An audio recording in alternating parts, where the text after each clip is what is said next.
Et quand la tristesse arrive, je sais tu es là, toujours près de moi. Bon samedi, bienvenue à votre émission La Victoire de l'amour. Je ne sais pas si vous êtes comme moi, mais qui dit 21 mars dit printemps. Alors enfin, c'est derrière nous l'hiver. On va espérer maintenant que le printemps va s'installer très rapidement parce que moi, quand le printemps arrive, je suis tellement un homme heureux, si vous le saviez. On rejoint notre petite sœur à nous, notre sœur Sourire, sœur Angèle.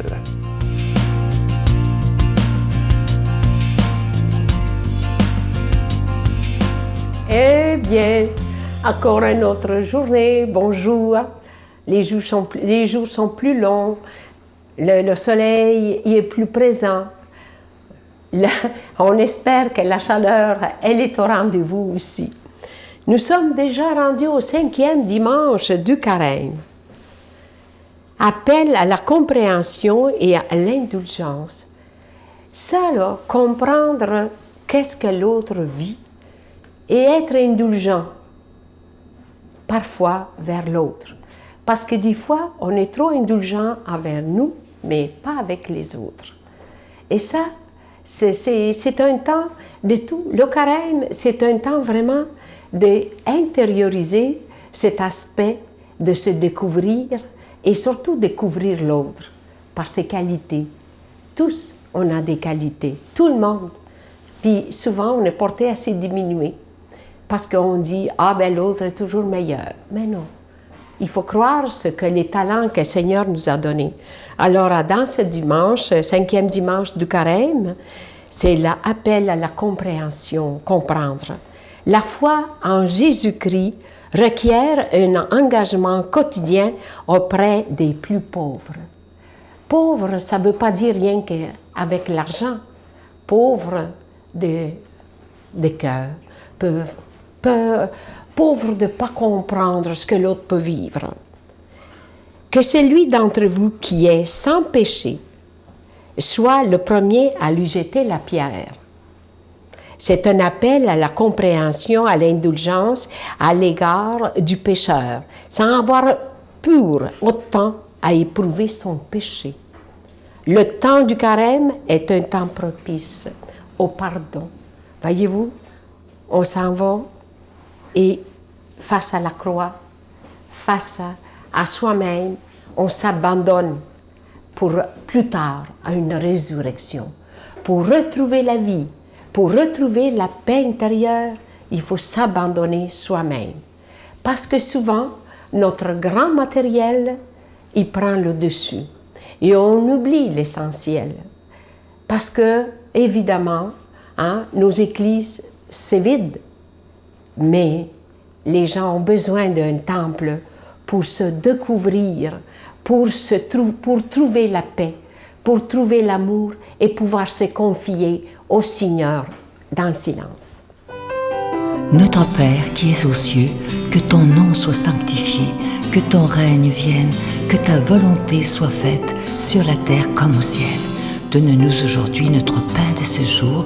Pardonne-nous nos offenses comme nous pardonnons à ceux qui nous ont offensés. Ne nous laisse pas entrer en tentation, mais délivre-nous du mal, car c'est à toi qu'appartient le règne, la puissance et la gloire pour les siècles des siècles.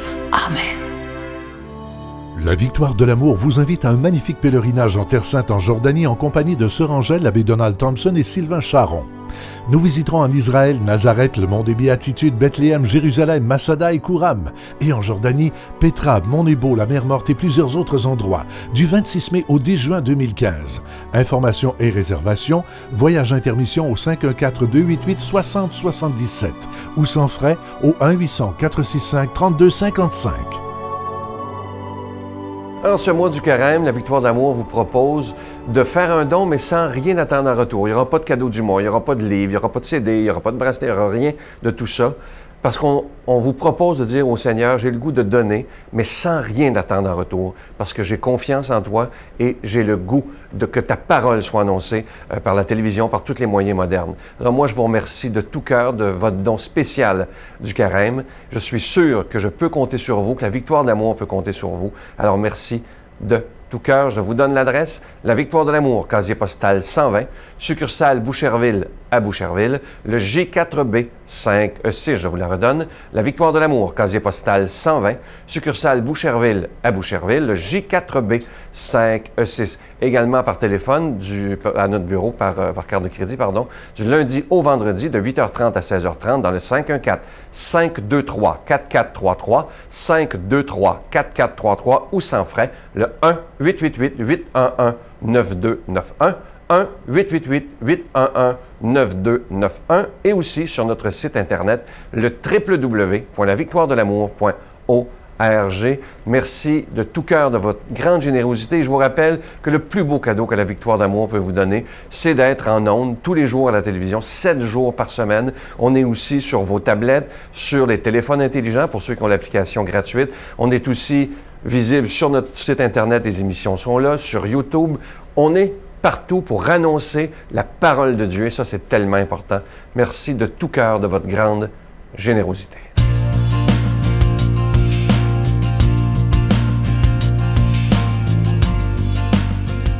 Mon Dieu, donnez-moi la sérénité d'accepter les choses que je ne peux changer, le courage de changer les choses que je peux et la sagesse d'en connaître la différence.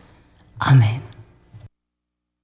Aujourd'hui, pour proclamer la parole de Dieu, quelqu'un qui est avec nous depuis quelques semaines seulement de la communauté de l'Emmanuel à Québec, le Père Alexandre Julien.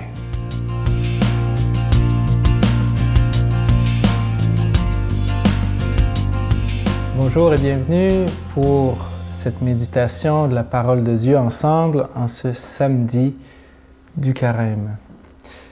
Évangile de Jésus-Christ selon Saint Jean. Jésus enseignait au temple de Jérusalem. Dans la foule, on avait entendu ces paroles. Et les uns disaient, « C'est vraiment lui le grand prophète. » D'autres disaient, « C'est lui le Messie. » Mais d'autres encore demandaient, « Est-ce que le Messie peut venir de Galilée? L'Écriture dit pourtant qu'il doit venir de la descendance de David et de Bethléem, le village où habitait David. » C'est ainsi que la foule se divisa à son sujet. Quelques-uns d'entre eux voulaient l'arrêter, mais personne ne mit la main sur lui.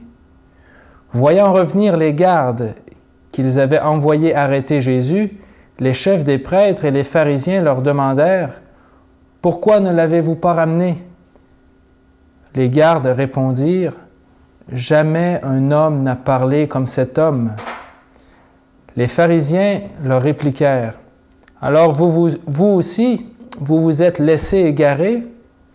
Parmi les chefs du peuple et les pharisiens, y en a-t-il un seul qui ait cru en lui?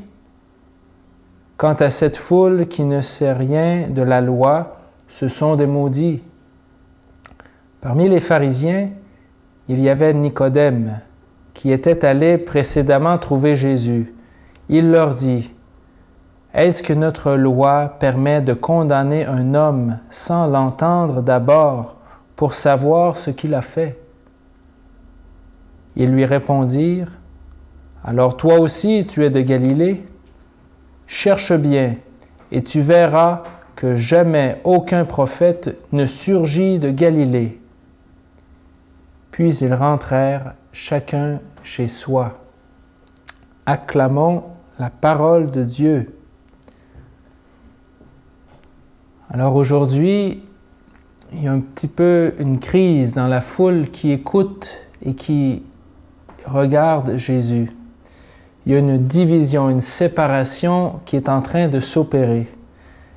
D'une part, certains sont touchés par ces paroles qui sont pleines de vie, pleines de vérité, pleines de l'amour et de la consolation du Seigneur et disent « Voyons aussi ces signes et ces miracles, mais c'est lui le prophète, c'est lui le Messie. » Et puis il y en a d'autres qui, connaissant aussi les prophéties anciennes, ces prophéties aussi qui annonçaient que le Messie devait venir de Bethléem, se posent des questions puis se disent, est-ce que le Messie peut venir de Galilée? Galilée, c'est pas du tout Bethléem, c'est une autre région beaucoup plus au nord.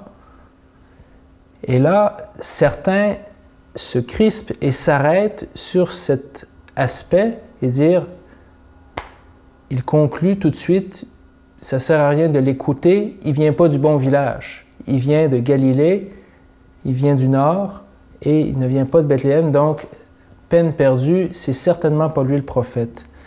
Bref, ces pharisiens tombent dans ce qu'on appelle, souvent dans quelque chose qu'on tombe très souvent nous-mêmes, ce qu'on appelle le préjugé.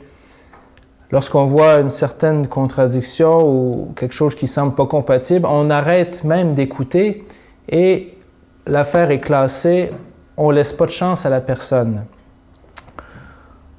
Cette phrase-là de la foule ressemble pourtant beaucoup à une autre phrase qu'avait dit Nathanaël lorsque son ami Philippe était venu le voir et puis lui avait dit « On a trouvé le prophète, celui dont Moïse parlait, c'est Jésus le Nazaréen. » Puis Nathanaël avait dit la même chose, de Galilée, est-ce qu'il peut sortir quelque chose de bon? Mais la différence entre Nathanaël et ses pharisiens, c'est que Nathanaël a accepté d'aller écouter et voir Jésus, parce que Philippe lui avait dit « Viens et vois. Viens voir, tu jugeras par toi-même, tu verras toi-même. » Et là, Nathanaël, quand il s'est approché de Jésus, Jésus qui l'a regardé, qui l'a aimé, a reconnu « Wow, c'est vrai, tu es vraiment le Fils de Dieu. » Donc, Nathanaël s'est posé des questions, mais a quand même été voir. C'est ce qu'il faut faire nous-mêmes. C'est pas mauvais de se poser des questions quand on cherche à comprendre est-ce que c'est compatible, est-ce que c'est contradictoire, tout ça. Mais il faut continuer d'aller voir, d'aller s'approcher, voir Jésus, de ne pas céder aux préjugés de toutes sortes qui peuvent nous habiter, que ce soit sur la religion, mais que ce soit aussi sur des personnes qui nous entourent. Demandons cette grâce au Seigneur de ne pas, encore une fois, tomber dans cette tentation trop facile de réduire la réalité, parce que la réalité, elle est souvent plus complexe. Dieu est plus mystérieux qu'on pense, donc on ne peut pas le mettre en boîte. Et les personnes aussi, toute personne est une histoire sacrée. Faisons attention pour ne pas mettre personne enfermé dans des préjugés, parce que Jésus s'est lui-même rapproché et associé de toutes ces personnes mal aimées et trop vite jugées. Alors, frères et sœurs, on va demander ensemble cette grâce et on va la demander par la bénédiction du Seigneur qui nous aime, au nom du Père et du Fils et du Saint-Esprit. Amen. Je vous salue Marie, pleine de grâce. Le Seigneur est avec vous.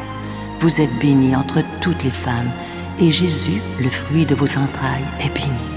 Sainte Marie, Mère de Dieu, priez pour nous pauvres pécheurs, maintenant et à l'heure de notre mort.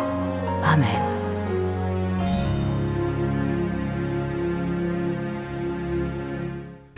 Venez célébrer avec nous le 20e anniversaire de la Victoire de l'amour en compagnie de Monseigneur Christian Lépine, archevêque de Montréal, l'abbé Robert Lemire, l'abbé Robert Jolicoeur, Dolly Dimitro, Jean-Marc Chaput, Sœur Angèle et Sylvain Charon. Et en chanson, Miguel Padilla, Alexandre Belair, William Coallier, Robert Lebel, Giorgia Fomenti, David Thibault et un mini-spectacle de l'unique Michel Louvain, le samedi 16 mai 2015 à 13h à l'Arena Maurice Richard de Montréal, Métro Vio. Coût du billet 25 $, taxes incluses. Réservez rapidement au 514-523-4433 ou sans frais au 1-888-811-9291. Un grand rassemblement d'amour et de foi inoubliable.